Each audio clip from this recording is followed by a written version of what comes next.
بسم اللہ الرحمن الرحیم۔ چمن میں جب بہار ربیع الاول آئی ہے، فضان مصطفیٰ صلی اللہ علیہ وآلہ وسلم کی خوشبو پائی ہے، جہان کے ذرے ذرے میں ہے خوشی کا سما، حضور پاک صلی اللہ علیہ وآلہ وسلم کی آمد کا ہے مہینہ روا۔ مصطفیٰ صلی اللہ علیہ وآلہ وسلم کی آمد پر دل یہ کہہ اٹھا، با خدا اب تو ہوا عالم سراپا ضیا۔ الحمدللہ، اللہ رب العزت نے ہمیں ایک بار پھر ماہ ربیع الاول کی پر نور گھڑیاں عطا فرمائی ہیں۔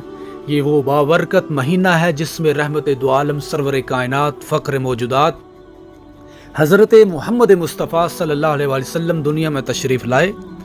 آپ صلی اللہ علیہ وآلہ وسلم کی آمد نے ظلمت کو نور میں بدل دیا، گمراہی کو ہدایت سے نوازا اور انسانیت کو حقیقی کامیابی کا راستہ دکھایا۔ ربیع الاول ہمیں یاد دلاتا ہے کہ حضور صلی اللہ علیہ وآلہ وسلم کی سیرت ہی ہماری زندگیوں کے لیے کامل نمونہ ہے۔ قرآن کریم میں ارشاد فرمایا گیا، لَقَدْ كَانَ لَكُمْ فِي رَسُولِ اللَّهِ أُسْوَةٌ حَسَنَةٌ، یقیناً تمہارے لیے رسول اللہ صلی اللہ علیہ وسلم کی زندگی بہترین نمونہ ہے۔ لہٰذا اس مہینے کی سب سے بڑی نسبت یہ ہے کہ ہم اپنی زندگیوں کو سنت رسول صلی اللہ علیہ وآلہ وسلم کے مطابق بنانے کا عہد کریں۔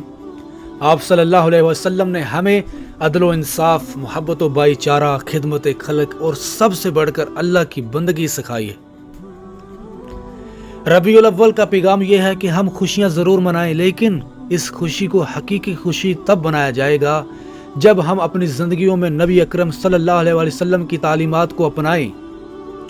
آئیے اس ماہ مبارک میں ہم سب یہ عہد کریں کہ اپنی زبانوں کو درود و سلام سے تر رکھیں، دلوں کو محبت رسول صلی اللہ علیہ وسلم سے معمور کریں اور زندگی کو سیرت مصطفیٰ صلی اللہ علیہ وسلم کے مطابق ڈالیں۔ یہی ربیع الاول کا سب سے حسین پیغام ہے۔